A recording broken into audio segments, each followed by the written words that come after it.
Jusqu'à 9h, Good Morning Business. Notre invitée à 7h20 ce matin, c'est Anne-Laure Kichel. Bonjour. Bonjour. Vous êtes la fondatrice et présidente de Global Sovereign Advisory. Il n'est pas à la plage, Bruno Le Maire. Il n'est pas en tongs, c'est ce qu'il a dit. Il est dans son bureau de 7h à 22h et il prépare le budget. Et quand il fait les comptes, il manque encore plusieurs milliards. 5 milliards, il manque. C'est désormais 25 milliards qu'il va falloir trouver en 2024. Alors, vu la situation politique dans laquelle on est, chacun fera un peu ce qu'il veut avec ses lettres de cadrage. Mais 25 milliards, comment on va trouver cette somme? Alors c'est très intéressant de voir cette annonce qui est faite à ce moment-là. Parce que, 5 milliards, puisque c'est ça l'annonce en fait, les 20 autres milliards avaient déjà été commentés.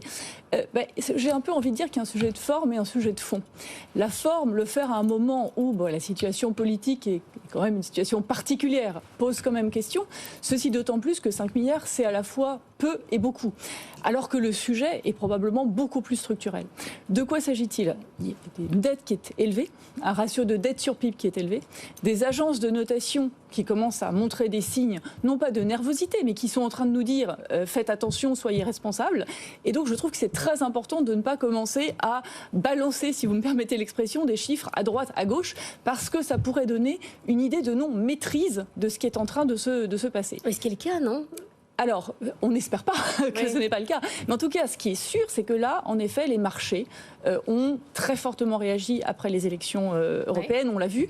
Depuis, ça se calme, mais il faut quand même regarder les chiffres et de manière un peu différente peut-être de ce qu'on a l'habitude de faire. Comment on les regarde? Alors, vous savez, on compare beaucoup le spread, par exemple, donc l'écart de taux entre la France et l'Allemagne. Mais en fait, ce qui est intéressant, c'est de regarder que le niveau français d'endettement à 10 ans, donc le taux auquel on s'endette, est quasiment très proche de celui de l'Espagne. Donc, la comparaison avec l'Espagne, que peut-être on refusait de faire parce qu'on se voyait peut-être comme une économie plus du Nord qu'une économie. Ça n'a plus de sens. Ce que je veux dire par là, c'est regardons quand même ce que l'Espagne fait, où l'Espagne est, et ce qu'ils ont aussi bien fait. Ils ont eu toute une politique très sociale, une politique d'augmentation, par exemple, du salaire minimal, et ils ont là actuellement des croissances qui est beaucoup plus forte que la croissance française.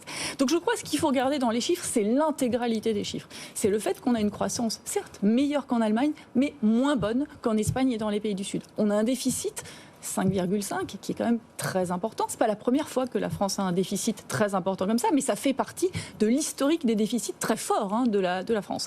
Évidemment, pas un déficit soutenable, un déficit qu'il faut qu'on réduise. Mais alors, Kichel, ce que vous êtes en train de nous dire, c'est qu'il faut changer de logiciel, clairement, arrêter. Mais moi, je vois défiler sur ce plateau des tonnes d'entrepreneurs qui viennent m'expliquer à quel point l'augmentation du SMIC, du salaire minimum à 1 600 €, c'est 25% du business par terre parce qu'on ne pourra pas trouver les ventes suffisantes pour financer l'augmentation des salaires. Vous dites qu'il faut réfléchir quand même à ça? Je pense vraiment qu'il faut y réfléchir. Je ne suis pas forcément d'accord. Alors déjà, il faut complètement distinguer les grandes entreprises des plus petites entreprises. Assimiler comme ça toutes les entreprises est intellectuellement faux et non rigoureux. Les grandes entreprises ont tout à fait la possibilité de pouvoir soutenir une augmentation de salaire. Et les petites entreprises, pour celles qui pourraient avoir des difficultés, doivent évidemment être aidées. Mais quand vous regardez l'ensemble des salaires en Europe, et quand vous les regardez de manière comparable, parce qu'il faut toujours regarder ça, la France est finalement celle qui a le moins augmenté. En Espagne, ils ont augmenté le salaire minimum de plus de 75%. Et encore une fois, maintenant, alors c'est pas du jour au lendemain, ça s'est fait sur période longue. Et maintenant, vous voyez la croissance espagnole. Donc là-dessus, on a probablement un rattrapage à faire. Mais c'est toujours la même chose. Quand on regarde des grandes masses sans regarder dans l'intégralité des choses, on peut faire des erreurs. Et comment on fait pour augmenter les salaires dans les grandes entreprises et pas les petites sans passer... On les augmente bien sûr aussi dans les petites, mais on aide et on accompagne et donc l'État ou des fonds, il y a plusieurs personnes ont pu faire des propositions. Il faut évidemment que ceux pour lesquels ça va être plus compliqué soient accompagnés. Mais ce qu'il faudrait arrêter, c'est tout de suite de dire non, ça on peut pas faire, on peut jamais augmenter la dette, on peut jamais. Il faut faire les choses avec maîtrise. Pour vous, on a besoin d'une politique de la demande quand même. Je pense que l'on a besoin d'une politique dans laquelle on re-regarde ce qui ne va pas et on réoriente les choses vers ce qui ne va pas. Vous savez, j'ai la chance de pouvoir travailler à l'étranger, je rentre du Golfe. Eh bien, je suis désolée de dire, on est en sous-investissement. Quand on regarde nos infrastructures, on est en sous-investissement. Et donc, il faut quand même qu'on en soit conscient.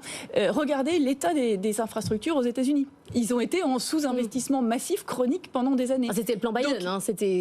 Enfin, qui pour le corriger, oui. mais qui était le résultat d'un sous-investissement année après année après année. Donc je pense juste qu'il ne faut pas juste regarder la dette comme un épouvantail, il faut le regarder avec rigueur, parce que de la dette qui sert à des dépenses qui ne sont pas productives, évidemment il faut le corriger. C'est la bonne dette et la mauvaise dette. Mais exactement, c'est ça. Mais de la dette pour de l'investissement, pour remettre de l'argent, des moyens dans les écoles, dans l'hôpital, dans des choses qui ne fonctionnent pas dans nos infrastructures, me semble être quelque chose de tout à fait important pour le long terme et le futur du pays. Merci beaucoup Anne-Laure Kiechel d'être venue ce matin, fondatrice et présidente de Global Sovereign Advisory.